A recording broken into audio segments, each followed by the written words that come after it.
Four things that we absolutely love about Disney Plus's new Marvel Studio series, Hawkeye. It's time to talk about it. Let's go.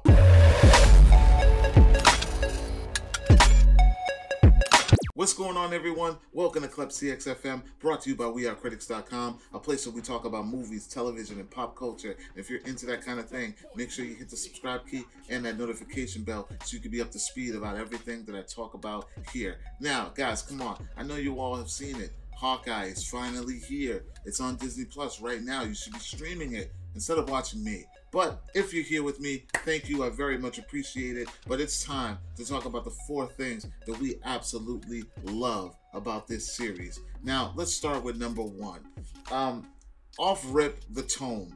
It is brilliant. I love the fact that Marvel is now diving deeper into a family-oriented type of series, because a lot of times we've gotten the spy stuff, we've gotten the what can I say? The thriller, suspense, we don't know, magical, mystical stuff. We've gotten science stuff. We've gotten action stuff. But now we're getting a family-friendly film with a little bit of action in it.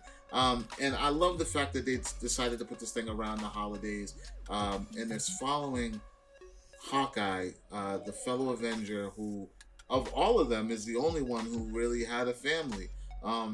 So it made a lot of sense to kind of throw him, take him, and put him back into his family, but then create situations around him trying to still be the perfect family man. And I think that's brilliant. I think that is one of the most dope. I don't know. I just think that's one of the coolest things about the series, because there are stakes, you know. He doesn't want to disappoint his family, and you actually care. Like, you actually care that, you know, there will be no spoilers in this, by the way, guys. If you haven't seen it yet, please check it out. I'm not going to spoil this thing for you guys, but there are things that, you know, Hawkeye is promising to his family that by the time all things get crazy in the first two episodes, because that's all I've seen, that's all that's out right now, you kind of care, like, damn, is Dad gonna, you know, be able to keep his promise or not? But yeah, man, I think that was a brilliant play on Marvel's part to kind of build this thing around the holidays and, you know, family, and you get a bunch of family dynamic from not only Hawkeye, but you get it from Kate Bishop as well, who's played by Haley Steinfeld, who's brilliant as Kate Bishop in this series as well. So you see a little bit of her family dynamic with her mom, Eleanor, and then you see what Clinton's going through with his family, who we all should know from previous Avenger films like Age of Ultron and even Endgame. Yeah, the second thing that we're going to talk about that I absolutely love, that I gave a little bit of gist of already, was the cast. We already know about Clint, Hawkeye. He's been doing great for all these years, 10 plus years. But Haley is the embodiment, and a lot of people are saying this. She is spot on, the best iteration of Kate Bishop that we could ever have in live action. I think she does phenomenal in this. She's great chemistry with Clint. It's like, you know, very tough, but still witty, still charming, still I don't know, like, not even like you would expect this type of person to be like the brat. Like, she comes from money. She pretty much has everything she has everything she could ever want, but at the same time, she's very grounded and very human, and recognizes loss that she's had. And I think that just makes her character so much better.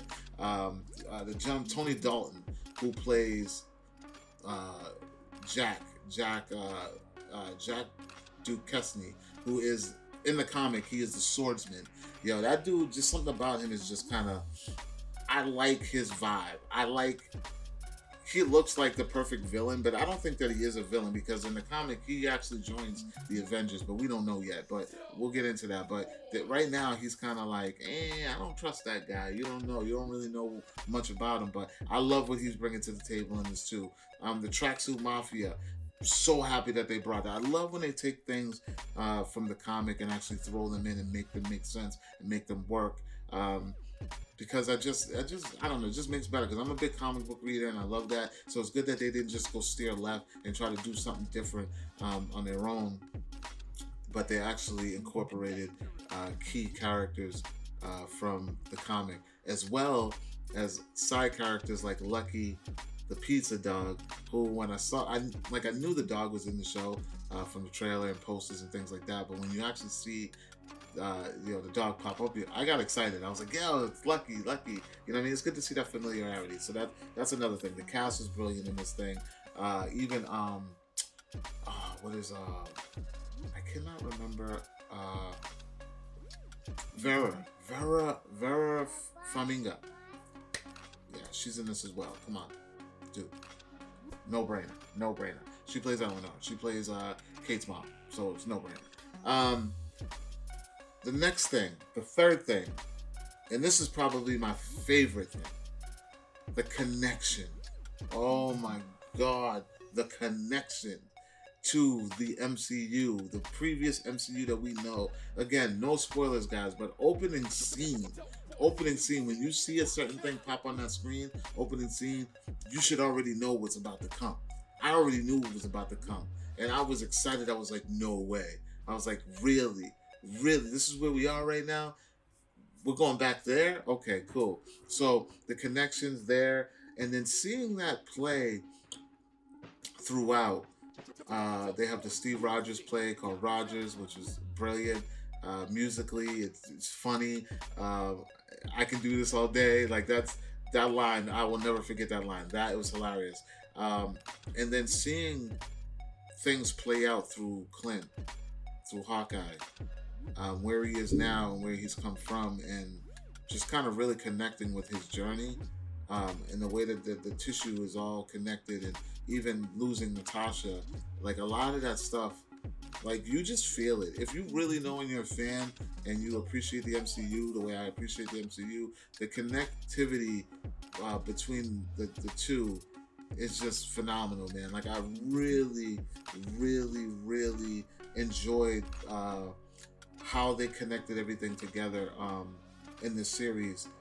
And then that brings me to the last thing. Oh, and more with the connectivity is that, like, a lot of things that have gone on in the past are following Hawkeye. And you guys know from the trailers, you should already know what I'm talking about, like I said. But the last thing is the way that they managed to build this thing up. Like, I'm so excited to see the next thing. I'm super excited to see the next thing. Like, I was so pissed. I wish they would just give us all these episodes at once, man. I hate this week-to-week shit. Like, this first episode I was okay because I was like, oh, yeah, don't worry. I got another one right after it. I'm just going to hit play. Let's go. And then by the time I got to the second episode, there's a reveal, and then it just ends. And listen, that killed me. So the build-up it's great. They're doing great things with the show. I'm happy. Like, it just makes me excited to see everything else that they got coming. I don't know about you guys, but I think the Hawkeye series is probably gonna, right before this, Falcon and Winter Soldier was my top series of all of them, because I'm really into the grounded storylines. I love the WandaVision. I thought it was brilliantly written, and the Easter eggs and all that, the fun games that we would play with each other online and trying to figure out what was going on. Mephisto this, Mephisto that. I thought that was all cool and all, but I really love Cap's story. I love Falcon and Winter Soldier. Those stories are my favorite, the grounded ones. So when I saw Hawkeye, I really was like, damn, I really think I'm gonna love this series. So yeah, I'm all in, guys. I don't know about you guys. Tell me what you think. How are you feeling about Hawkeye? What did you think of the first 2 episodes? Will you be coming back for more? Any speculations or rumors? Let me know, guys, because I'm here for the ride. Like, honestly, it was so good that it didn't leave me wanting to speculate. It was just a good watch. And I was kind of pissed that it was like starting a good action movie, like, say, like, Lethal Weapon or what else, Die Hard, and then you just start when it's just about to get good. That's where I feel like. So guys, let me know what you thought. Drop a comment, like, share, subscribe, and for more movie news and television news, guys, check out wearecritics.com, and I will talk to you all later. Peace.